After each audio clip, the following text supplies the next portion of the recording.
All right, welcome back. I'm here with this bike. It's the old Schwinn World Sport. These are fine. I've had a few. They got stamped steel dropouts and clamp on derailleurs and cheap heavy tubes and 27-inch wheels. Like they're nothing to write home about. Some people have them and love them, but they're not, a super high desirable bike that's worth $1 zillion and worth all the effort and time to fix up and resell and all that stuff. I have a dog park friend, and she says she used to commute on her bike for like 15 years and never rides it anymore, and someone tried to fix it up, her ex-husband or something, and she's all mad. I went to look at it. I'm like, we should get your bike going again. Like, it's nice to have a bike and ride bikes. I went to go look at it, and he clearly just had some shop tune it up and put new tires on, a derailleur and cables and housing. It made her mad for some reason because he helped her out. Should have been my first clue. So anyways, I talked to her, and then I realized that I was bugging her to do free work for her, which she didn't even want and wouldn't appreciate. So don't be an idiot. I don't know how I'm going to title this. Something like, I was thinking, biting off more than you can chew, but really don't talk yourself into doing free work for people who won't appreciate it. But I just like working on bikes, and I like bikes being fixed up, and I like them on the road, So she said she changed her mind. And I was like, oh, cool, I'll come fix your bike up. We're talking about she's got arthritis and she's older and can't be bent over, so talking about getting rid of the drop bars and putting cruiser bars on. She sounded a little excited. So I took a big bag of different handlebars over so she'd have something to pick. But actually she wanted me to fix her daughter's bike, because her daughter is in theory going to go on Sun Pedalpalooza ride, which is long past. I think that ended a week ago. So instead we're fixing up her spoiled 24-year-old daughter who's in a ton of debt, who has never paid rent a day in her life, and has a job where she makes like $40 an hour. So instead I'm fixing up her daughter's bike for free. But it is what it is, and, maybe they'll actually ride it. I bet it'll just get put right back into the shed and never ridden. This is a big waste of my time and energy and money, but, fingers crossed they'll actually ride it and it'll be cool and they'll like it. So what I did was take over this big old bag of handlebars, and we held all the handlebars up on the bike until we found one she liked. I was trying to talk her into full on cruiser bar, but she didn't care about that. She thought she would at first. She thought it'd be too hard to get on and off, with the bar all in the way. But I'm like, you just turn your bars when you put your leg over. You get really used to it like instantly. All my bikes have cruiser bars. I never even think about that. But instead we decided to go with this. It's like a half riser bar, half cruiser bar. It's a little bit of sweep. So we're going to do this. I got to pick out some flat bar levers that I think will be leveraging and stoppy. It's also got these old Diacomp 500 or 300 or whatever. Kind of the worst brakes in the world. And rock hard old pads. At a minimum, I'm going to put some new pads on that I'm hoping will be a little more stoppy. But I might also see if I have some cheap modern dual pivot brakes that are all the right things, that I doubt, because this is nutted instead of recessed. Most modern brakes are recessed. And she'll probably never ride it, and we can always upgrade that later. So what is the first thing to do in this upright bar swap conversion? I guess the first thing to do would be find some brake levers. But really the first thing to do is we're going to pump these tires up to see if they even hold air, because what's the point of doing all this work if the bike's not rideable? So we'll make sure the tires work. I'll do some basically tune up stuff to the shifters and derailleurs, make sure all that stuff works, nothing's broken or damaged before I put a bunch of free time and energy and money into this bike. Make sure everything else works. Make sure it's worth doing this to. No noticeable frontaling or giant cracks anywhere. And we'll find me some brake pads and some bars. Come on, hold there. Nothing like throwing in a few free tubes and tire repairs, about $70-80 worth of stuff at a shop. Just to get to the point where I can do free work on this old bike. So all this cap is just rotten and just broken to pieces as I try to unscrew it. I doubt these are hook beaded rims, so I'm going to say like 65s max. Your tires say 90 on these old 27s. It's a lie unless they're a modern rim with a nice hook bead to grab the steel belt of the tire. This is Front tire sounds good so far. New valve cap. Wheel is fairly true. And fairly less true. The brake's too tight. The amazing lock around all your brake cables messing everything up. And of course you couldn't find the key to the lock. Other people's problems, man. Unless other people are actually excited about what's up, avoid it. Alright, it shifts all the way up and down in the little ring, shifts all the way up and down the big ring, vice versa. Put it over here and switch it, switch this, whatever ring. So everything seems to shift. I'm going to take some tri-flow. It's got the stem shifters up here. I'm going to drop a little lube on these cables that go down inside this housing. Make sure these shifters, which feel fine, I'll make sure they're more fine. More fine's a technical term. Get some down in there. I'm gonna come do the back. I wish I could spot for things, you know? Push the rear derailleur in, shift up in the easiest cog by hand to loosen up this cable so I can pop it out. And we will drop a couple of drops of lube down inside this piece of housing.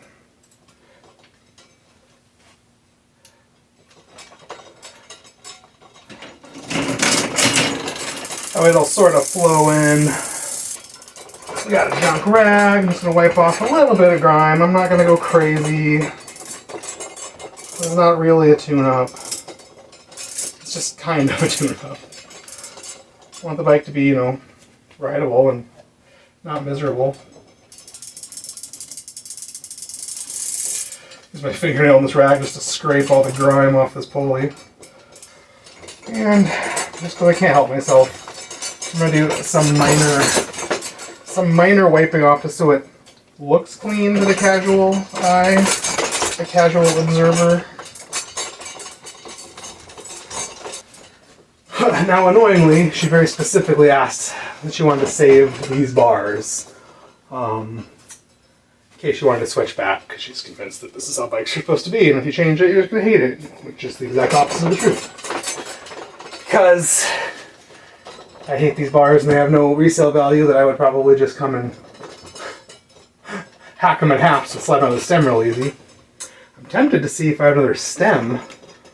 I used to have a bunch of those. Another one of those and swap it, just pull the whole bar and stem out and not even think about it. Look. Sure do. Exact same stem. It's going to make my life easier to leave all this junk together. Just give her a free stem too. So how are we going to go about doing this? We got the stem shifters are clamped onto the stem with just this screw. Loosen that junk up, and now they'll move and slide right off. And leave all the derailleur stuff alone. We're going to have to change the brake cable so we can cut the brake cables. So now we, in theory, can just loosen the stem. If it's not frozen in place. Oh, that fell right down, and it moves. Stem out, leaving the shifters on. Ugh. I'll double check my max height lines in the same spot. Yeah, the exact same stem. Very cheap, very common. I probably had about 10 of these. I thought I threw them all away or gave them all away for free at my garage sale, but luckily I saved one for myself like a smart person. I'm saving myself so much work that way. And just like that, we're free. I'm going to take these grips off, stem off, brake levers. I don't have to fight any of this junk. The stem was nice and greasy, but I'm going to shoot some fresh grease in. I don't ever want anything I touch to have to freeze. New stem. I'm going to go right to that max height. That's about where the other one was. Oh, forgot a step. Don't forget to put your shifters back on. It's a lot easier to do it now. Back to that max height, about straightish. I'm going to go ahead and just kind of tighten the shifters on about straightish as well. Just so they're not flopping around and driving me nuts when I'm working on the bike and testing stuff. Stem's probably going to get moved. These will probably get adjusted. So far, everything is coming up Millhouse.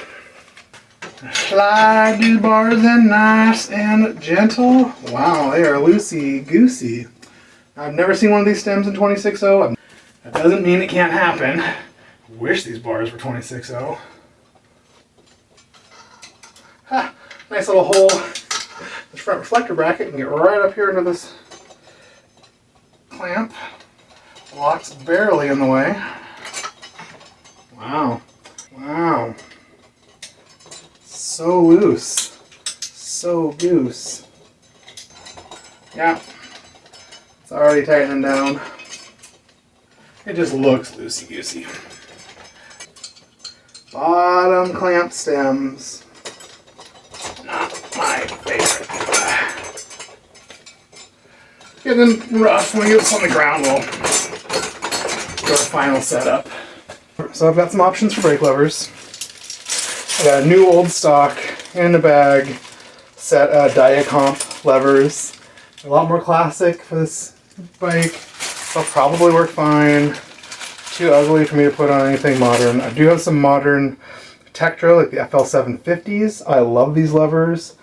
They are nice and smooth. They're very classic and silver. They're great on neo retro builds and handmade bikes. You can just touch that logo with the polishing wheel for about a second. It comes right off. And they're very leveragey and stoppy. Every bike I put these levers on has stopped as if I put dual pivot brakes on as well. Like, they're fantastic.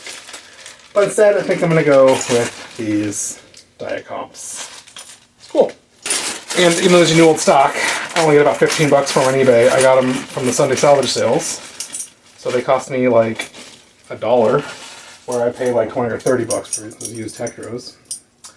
So these do need a mushroom ferrule. I don't have them. I know I have a bunch. I'm going to have to go and dig. Got mushroom ferrules all over my ferrules kit and stuff, but I also have this kit that I got, you know, with some lot of parts I bought from somebody. And it has a bunch of these mushroom ferrules in it. So what I want is to find two that more or less match and don't look old and scruffy and poopy. It is a tall order, but I think we did it. Let's see if they fit. These look brand new. They fit fine. A little loosey-goosey. Alright, they got a logo on one side, says Diacomp right on them. Just going to kind of roughly guesstimate for now. We'll do some final adjustments later. Just want them sort of a little working tension snugged on. Snugged on so that we can mess with these and won't be flopping around driving us nuts. Beautiful. That's pretty good. This glossy black riser bar and this once glossy black frame. Still doing the silver levers for contrast. These brakes are cut loose. Now would be a good time to put some new pads on here. I think they need new pads. Not paying me for this. Should we just try out the old pads and see if it stops fine? I mean, half the time these old pads stop great. And you're just wasting your own time and money by changing them. No, you can always change them later. Leave the brakes a little loosey-goosey. They do have barrel adjusters, so no problemo. No quick releases, so you really don't want to roll the barrel adjuster in all the way. In case you need to quick release this, you don't have one, so you just roll the barrel adjuster down. It sort of gets you where you need to be. Let's see, right rear. So this bike was moto style. Like, it's supposed to be on the other side. It is supposed to be on the other side. This is left rear, right front. Doesn't bother me. God, this housing is even borderline long enough. But it's all old and mangled at the ends and stuff. I'm going to put new housing on. I got this new housing. It ain't no thing. Right.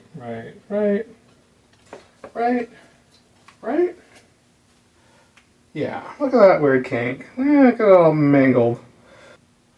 Other side I'm going to cut a little longer than this kink. So I'm going to go cut these and put them on the old bench grinder and flatten those ends. little pokey tool in, and I'll be ready for some new cable and housing. Alright, I got some pieces of housing all cut down to size. I found this bag of ferrules, found a couple of ferrules out of it. We are ready to partay. Ready to party. Of course, I don't remember which one is which. These two are about the same length. I'm going to say the longest one is going to be this baby in the back. Notice because it's got the step through, it's sort of got a upside down brake hardware. So the cable routes down here. I've switched these to modern brakes and just done an S bend here and then use like a zip tie or something. That works fine. The shorter one is going to be just front brake. And this longer one is going to be this rear brake. Beautiful. Now these mushroom ferrules, looks like they'll fit a ferrule, so I'm using a ferrule. I found the ones with little lines in them because they stick onto the cable better. So I don't have to worry about them falling off as well. Seems like to fall off and explode and throw things everywhere. Got me a couple of brand new stainless cables. Assuming this housing is lined. Didn't even really look. Could be really cheapo Clarks or something with outliners. The lining is like an internal plastic sleeve that usually has lube in it, pre-lubed housing. A lot of the old stuff does not have any of that sort of stuff. And sometimes I'm guessing cheaper stuff doesn't. I think I can tell that it's lined. Sure looks lined. Yeah, I had to poke it. Everything's fine. Everything is fine.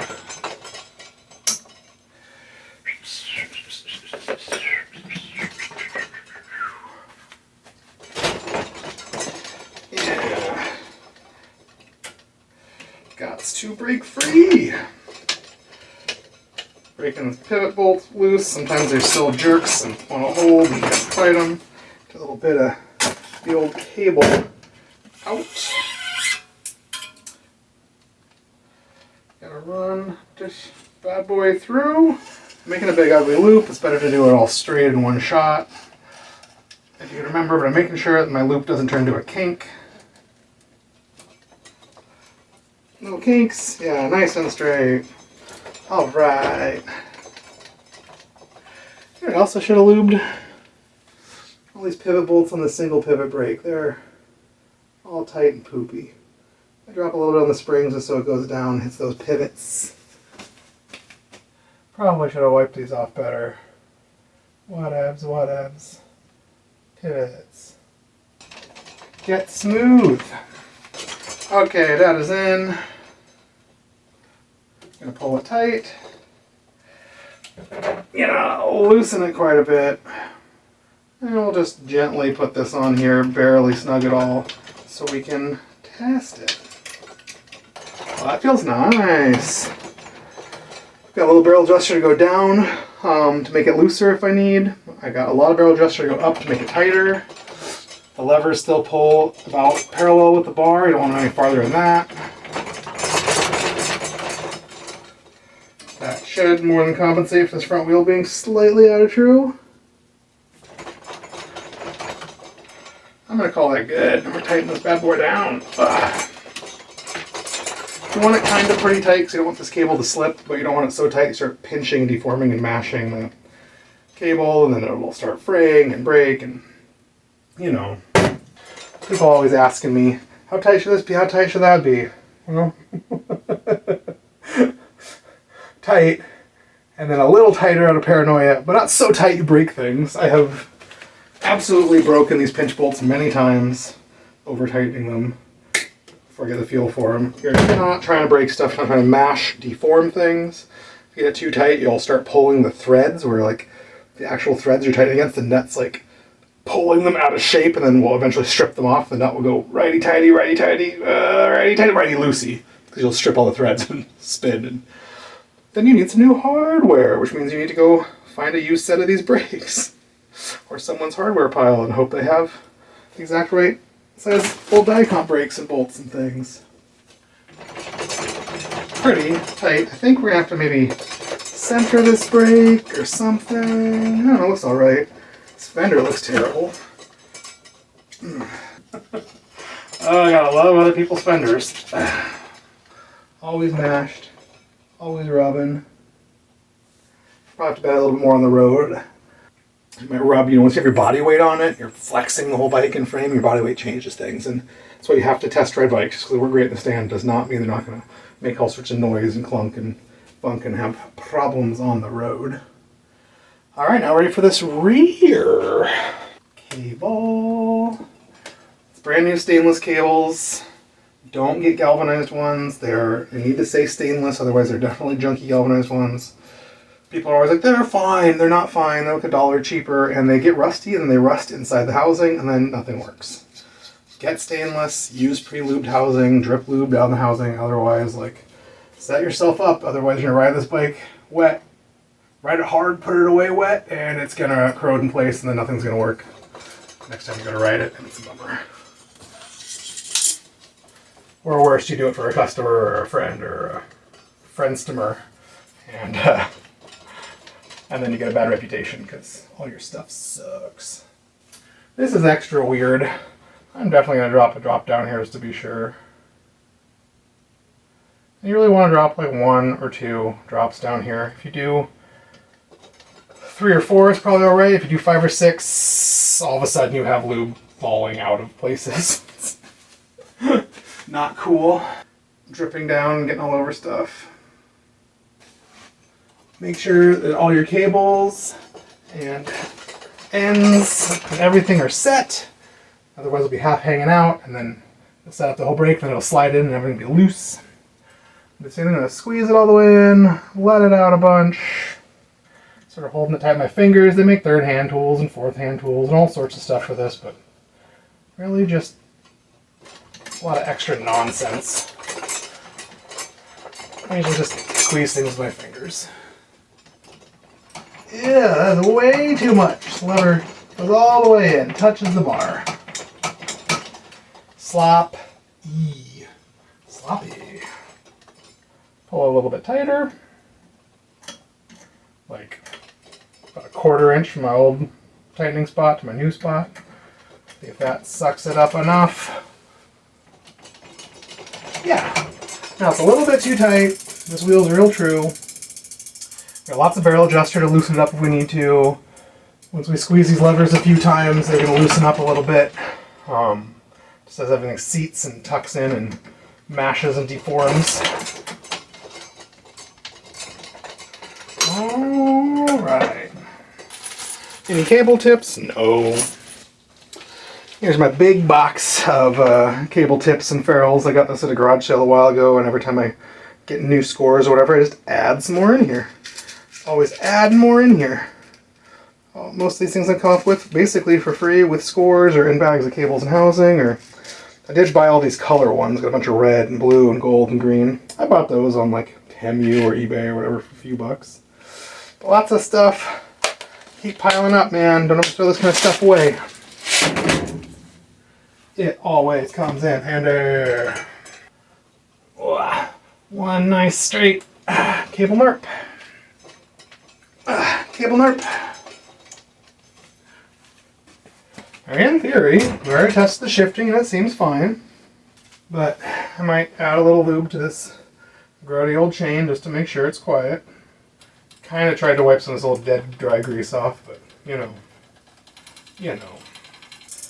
I'll do a little bit in these pivots. If she actually starts riding it and then wants more stuff done, then I'll be way happier and more excited to do whatever this bike needs. Or talk her to get something higher quality that's worth putting all that kind of time and effort and money into. And something that fits her. I don't know if you guys saw the seat on this bike, but it is slammed all the way down and it's probably still too tall. I really don't recommend putting money and time and effort into bikes that do not fit you. They're way too small or way too big. Tires sound like they're holding air. All I'm gonna have to do grips.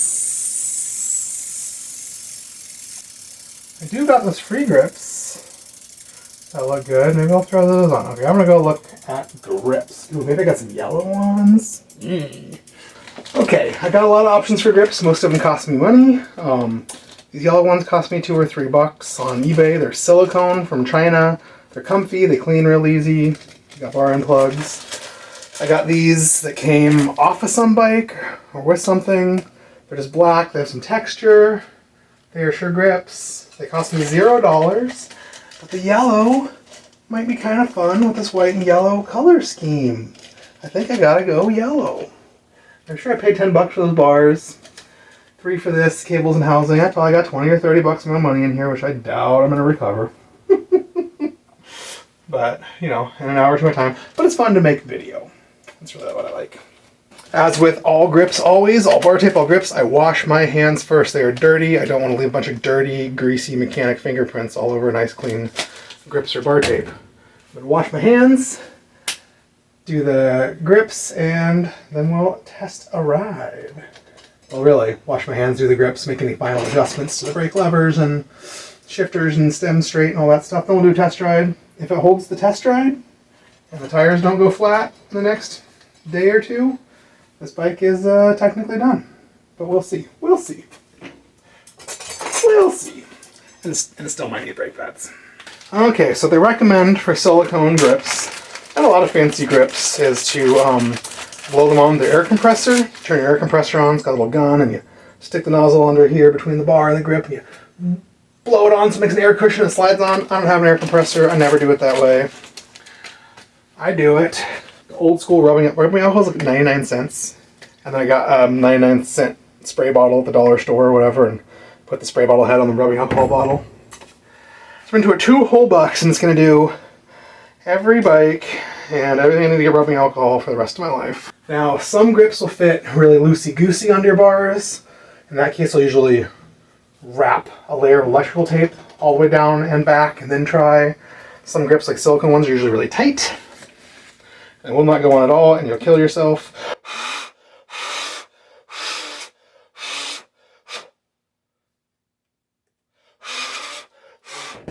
So I'm going to barely put rubbing alcohol in here because it evaporates really fast. So hopefully it'll be lubed up enough to go on.